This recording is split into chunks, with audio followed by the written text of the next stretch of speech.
I don't even know how to begin this. My hands are shaking, and I've deleted this intro at least 6 times. But I need to get this out, even if it's just to anonymous strangers. I'm a 39-year-old woman, and I've been with my now ex-fiancé, 42M, for 8 years. We were supposed to get married in November. Instead, I found out I was never more than a project to him. Let me take you back. We met in the most cliché way at a charity run. I was volunteering at the hydration table, and he tripped near the finish line and twisted his ankle. I helped him to the medical tent, and we just clicked. At the time, I was 31 and weighed around 250 pounds. I've always been plus size. He didn't seem to care. In fact, he made me feel like I was the most beautiful woman on earth. For the first time in my life, someone loved me. Not for what I could be or who I could become, but me as I was, or so I thought. The first 2 years were magical. Then came the small comments. Do you think you'd be happier if you were more active?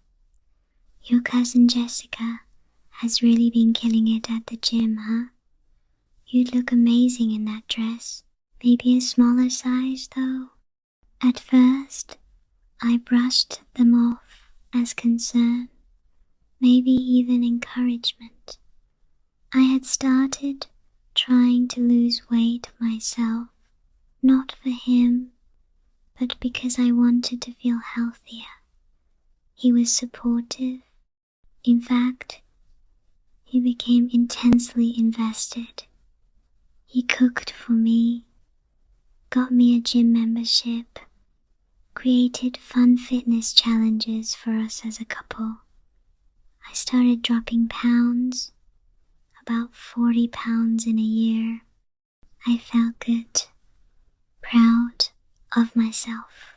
But every time I reached a milestone, he seemed to be waiting, like there was an invisible finish line I wasn't reaching. Every celebration felt like not quite yet. One night, about a year ago, I was cleaning out our closet when I found a notebook tucked behind a box of holiday decor. At first, I thought it was mine. I journal sometimes. But when I opened it, I realized it was his.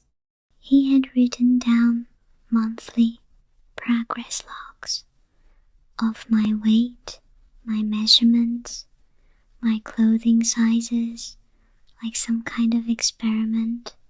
Worse, he had rating. Literal numbers for desirability. Notes on what parts of my body were improving and which still needed work.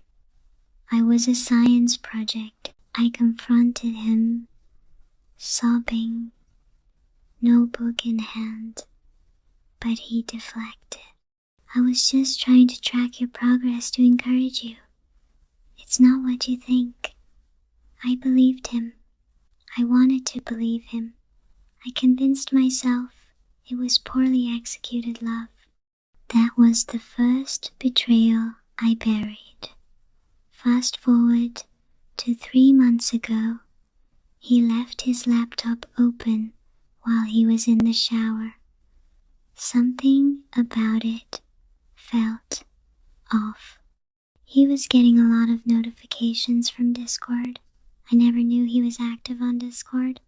What I found ripped my world apart. He was in a private server with a group of men, college friends, old co-workers, maybe 7 to 10 GIs total. They had this challenge called the glow up game. The rules: find a woman considered below average by society's beauty standards. Date her, help her improve, and then post progress, updates, photos, and notes. I was his entry. He had been posting pictures of me from the beginning. He'd crop my face out and referred to me as Project Persephone. His updates were graphic. He talked about how I was finally starting to turn heads, how I used to look like a joke, but now was a solid 7 on good days. One guy in the server even commented, "You're doing God's work, bro. I couldn't get past month 6 with mine." Another, "It's getting hot, man. Smash while you still have the power edge." I couldn't breathe.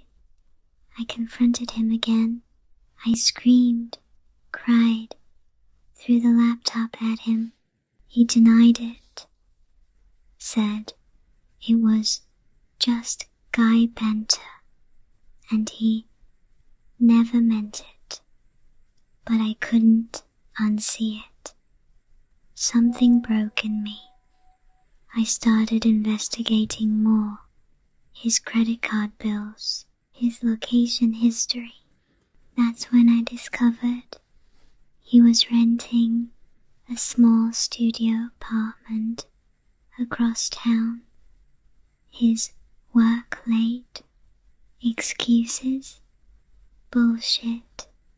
He had furnished it like a bachelor pad, minimalist, sleek, clean. It didn't even smell like him. And in the nightstand drawer, condoms, ones we didn't use, and lingerie in a size XS.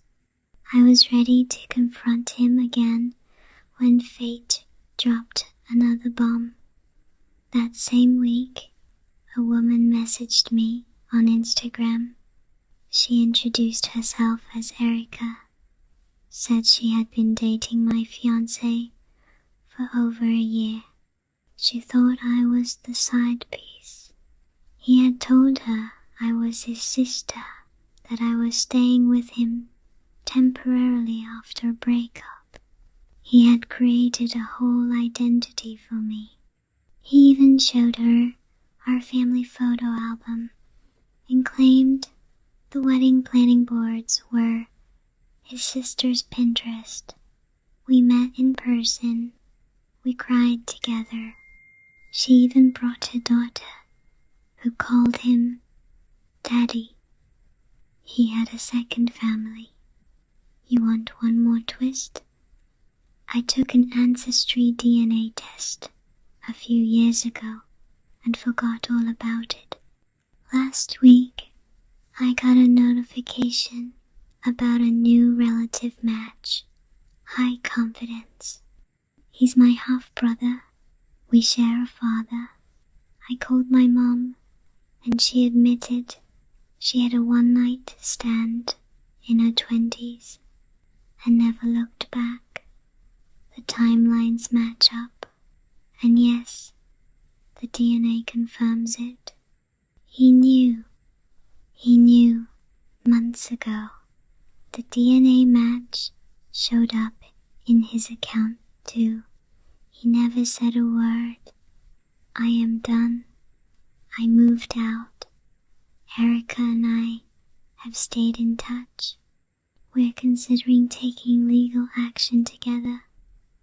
I went to therapy. I still go. I'm trying to rebuild a sense of self. But here's the craziest part. I still feel like I miss him. Not him, but the version he pretended to be. The person who loved me as I was. The man who never really existed. I don't even know where to start. I'm F31 absolutely spiraling, and I need to get this off my chest before I lose my mind. What was supposed to be a dream getaway turned into the beginning of a nightmare I never saw coming. My boyfriend, M34, and I have been together for 2 years and 8 months. We met during the weird lull of post-pandemic lockdown, hit it off right away, and moved in together after just under a year. He's a chill, laid-back guy, a bit of a homebody, doesn't like large crowds, and has always said he's too old for the party scene. I've always respected that. I'm the opposite. I love concerts, road trips, and making the most of every experience. So, back in February, I started planning this trip to San Antonio. There was this band playing at a small venue, one of my all-time favorite. We'd seen them together when they were on tour the year before, and even though he didn't enjoy it that much, he said he didn't mind going again if it made me happy. I figured I'd make a whole weekend out of it. Airbnb with a rooftop view, rental car, a couple days off work, the works. I'm a restaurant manager and don't get a lot of time off, so I was really looking forward to this. Fast forward to last week, the morning of our trip. I was buzzing, bags packed, playlists loaded, car reserved, Airbnb confirmed. At 9:03 a.m., he texted me, "Babe, I think I ate something bad. Haven't left the bathroom all morning. Think I'm gonna have to stay back." I replied immediately, concerned of course, and offered to bring him something or cancel if he needed help. He said no, just go without him. It's your dream trip, babe. You deserve it. I hesitated, but decided I wasn't going to waste it. I'd spent close to $1,400 in total, all from my savings. I called my friend Lexi, F30, who I've known since high school and who lives nearby. She dropped everything, packed in 45 minutes, and we hit the road. We had fun that first day. Great food, laughter, the river walk, cocktails. But my phone kept buzzing. It was him. At first, he was sweet. Miss you already. Then he got colder. Can't believe you actually left. And then, you're really out there having fun while I'm dying at home alone? Cue guilt trip. I texted back and said, "You told me to go. You said it was fine." He didn't reply. Hours went by. When he finally did, it was just, "Don't even bother coming home early. Enjoy your little vacation." That night, I barely slept. Something in me started to itch. Not worry, but unease. Like this wasn't just about being sick or feeling abandoned. Something deeper felt off. Day 2. We skipped the concert that evening and grabbed dinner instead. I couldn't enjoy it. I was checking my phone every 5 minutes. He still wasn't responding. That's when Lexi said something I haven't stopped thinking about since. You ever think he didn't want to come because he had plans that didn't involve you? That hit me like a punch in the chest. Because no, I hadn't considered that. I trust him. I trusted him. but that seed of doubt was planted. Later that night, back in our Airbnb, I went full Nancy Drew. Call it intuition, call it paranoia, but I needed to check. I logged into our shared Google account. He'd left it connected to the Chrome app on my iPad, and there it was, his Google Maps history. And that's when my stomach dropped. At 11:14 a.m., roughly an hour after texting me that he was too sick to stand, his location pinged from a restaurant in our city, a brunch spot, one that requires a reservation. Then another ping at 2:07 p.m., a boutique hotel downtown, and again at 3:49 p.m. Same hotel, still there. He never got sick. He never stayed home. He went on his own little trip while I was driving 8 hours to San Antonio, thinking he was curled up in bed with a trash can. I took screenshots of everything. I didn't confront him. Not yet. I couldn't.